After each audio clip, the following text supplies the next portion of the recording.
Salut les amis, c'est Wiltemer et bienvenue pour l'édition du 16 du 3 2021 du petit journal du crypto. Alors aujourd'hui on a un market cap global à 1705 milliards de dollars, on perd 0,79%. On a le Bitcoin qui s'échange toujours à 50 728 dollars, il perd 0,95%.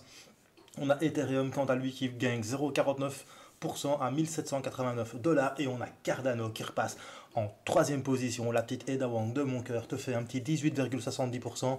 C'est la news du jour. Coinbase liste Cardano. C'est la fête. On a le Binance Coin qui perd 1,38% à 253,37. On a le Tether qui passe en quatrième position. Le Polkadot qui fait 0,26% à 34,78 dollars. On a le XRP de Jean-Pierre Riffard qui fait quand même 3,78%. Attention, si XRP commence à pomper et à monter quand le Bitcoin chute, attention, attention.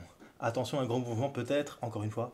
N'oublie pas conseil financier, se prépare. Alors on a Uniswap qui perd 2,48% à 29,22 dollars et le Litecoin qui perd 1,88% et il chute en dessous des 200 dollars. À côté de ça, on a le Chainlink qui gagne 0,10%. Tu me dis bon, aujourd'hui c'est pas la fête. Bah non, c'est pas la fête, mais bon voilà, il y a quand même Cardano qui pump, ça fait plaisir. On va regarder les top gagneurs du jour. Nous avons quand même Ravencoin qui te fait un petit 26,63%, Terra Luna qui te fait un 22,38% et Basic Attention Token. Basic Attention Token, tu vois que ici je suis sur Brave Browsers. Et Brave Browsers, quand tu utilises, tu gagnes des BAT, des Basic Attention Token. Il te fait 23,28% à 0,92 dollars. On va bientôt atteindre les 1 dollar pour VAT. Si tu es nouveau sur la chaîne, n'hésite pas à t'abonner et à actionner la petite cloche de notification pour rater aucun petit journal du crypto. Alors aussi, n'hésite pas à nous rejoindre sur Twitter. On a dépassé les 5000 et on est déjà à 5121 abonnés. Ça fait plaisir. Et rejoins-nous aussi sur la page Culture Crypto Facebook. Voilà, c'est parti, générique.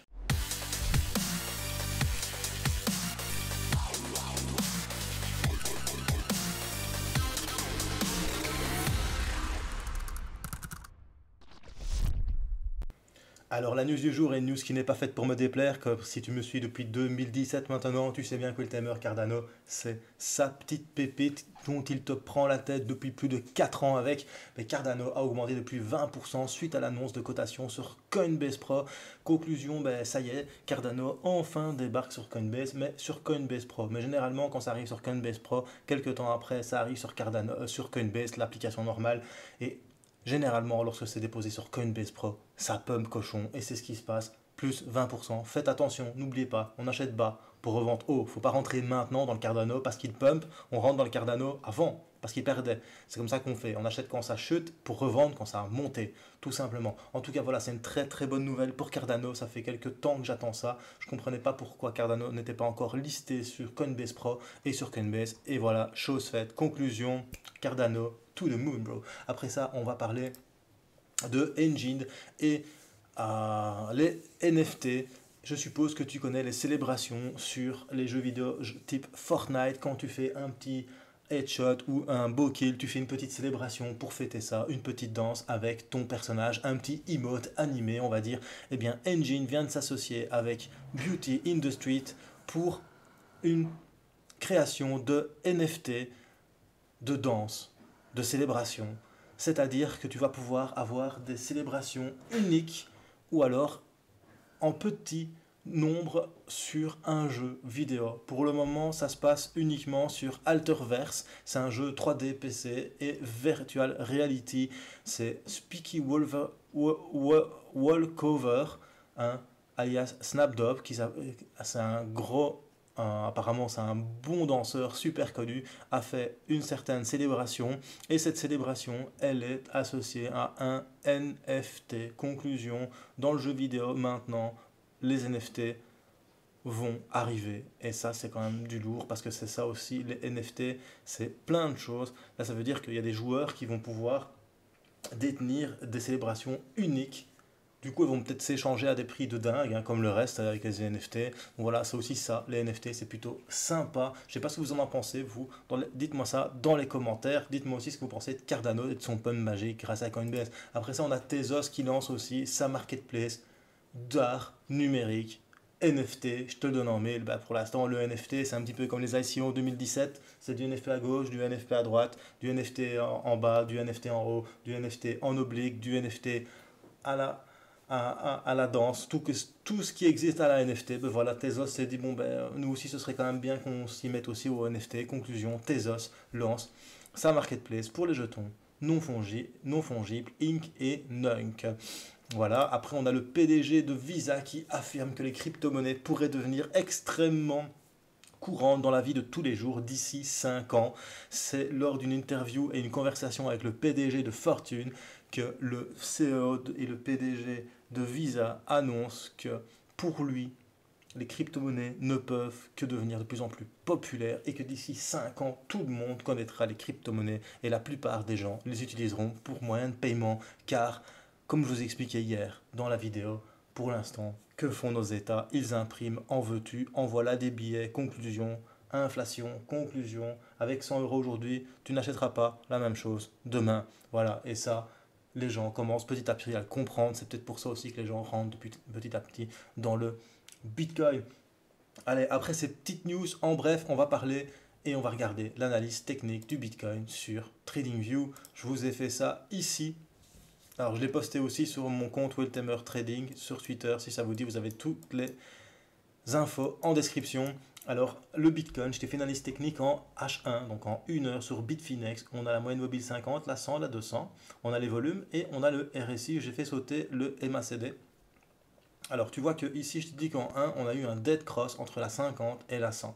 Un dead cross, c'est quand une moyenne mobile courte passe en dessous d'une moyenne mobile plus longue. Donc, la moyenne mobile courte, c'est la 50. Eh ben, elle passe en dessous d'une plus longue qui est la 100. Tu vois, ici, ça passe en dessous. Ça s'appelle un dead cross. Donc déjà, ça, c'est assez bearish. Bearish, ça veut dire que c'est assez vendeur. C'est les ours. Bear, ours, bearish, ça veut dire que c'est les ours qui prennent la main.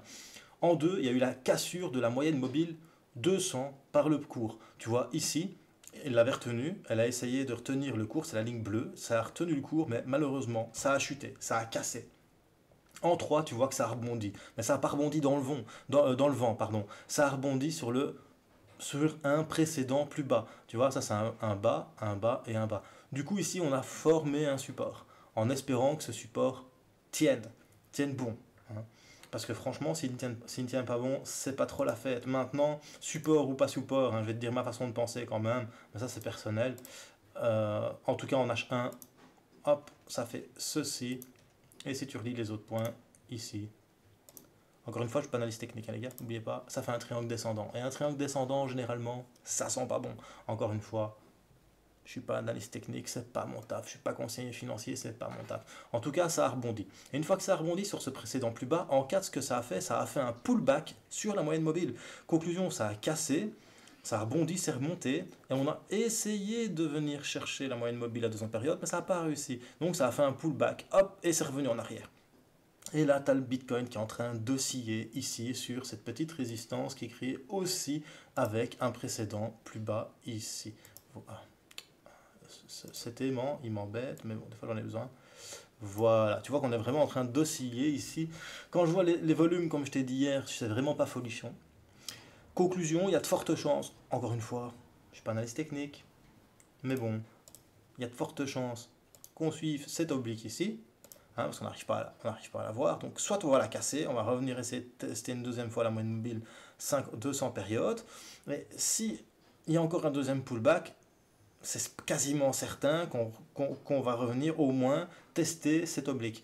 Donc ce qui pourrait être sympa, c'est que le Bitcoin fasse ça, hop, il reteste ici et en même temps, il touche, si tu veux, la résistance ici rose du précédent plus bas. Il la touche et il vient remonter. Et peut-être il va se diriger vers cet oblique-là pour peut-être la casser, faire un pullback, hop, et repartir. Ça, c'est dans le meilleur des cas. Dans le pire des cas, c'est qu'il n'arrive pas ici à casser. Et s'il n'arrive pas ici à casser, il y a des chances qu'il vienne ici. Et s'il vient ici, ce sera la deuxième fois qu'il vienne là. Alors, deuxième fois, généralement, ce qu'il fait, c'est qu'il rebondit. Et s'il n'arrive pas à casser ici cet oblique, ben, il y a des chances qu'il revienne vers le bas. Et là, il va peut-être casser le support. Et s'il casse le support, il y a encore ici, le plus haut, ici, tu vois. Donc ça, c'est un plus haut, un précédent, un précédent, un précédent, et ici, tu as un précédent plus haut, parce que celui-ci, tu vois qu'il est plus bas que celui-là. Donc, ce plus haut-là, si on vient à le casser, attention, attention, si on vient à casser ce plus haut-là, il y a un risque de retournement de tendance en court terme sur du H1. Encore une fois, c'est du court terme sur du H1. Il y a un risque quand même de venir casser ici en retournement de tendance et venir chercher le prochain plus bas. Et le prochain plus bas, il se trouve là, à 49 367 $. Donc deux possibilités. Soit on vient ici chercher hop, l'oblique, ou soit on vient chercher ici le dernier plus bas, on le casse et on vient chercher ici le plus bas. Voilà, ça c'est ma théorie, c'est moi ce que je pense. Encore une fois, personnellement, je pense que le Bitcoin, il est fait pour durer en longueur. C'est normal que lorsqu'il monte à 61 000 $, derrière il chute. Pourquoi? Parce qu'il y a des prises de bénéfices qu'on appelle ça. Maintenant, ce qui est important à faire, c'est pas paniquer et pas vendre. Moi, ce que je fais, quand ça chute, ben, je rachète au lieu de vendre. Du coup, je fais du DCA. Maintenant, n'oublie pas, je te dis pas quoi faire avec ton argent. Je suis juste un gars comme toi qui kiffe grave la crypto et qui est pas là pour te dire quoi faire avec ta thune. Mais ce qui est important de comprendre, c'est que si on vient casser ici le plus haut, il y a un risque qu'on casse la tendance de fond.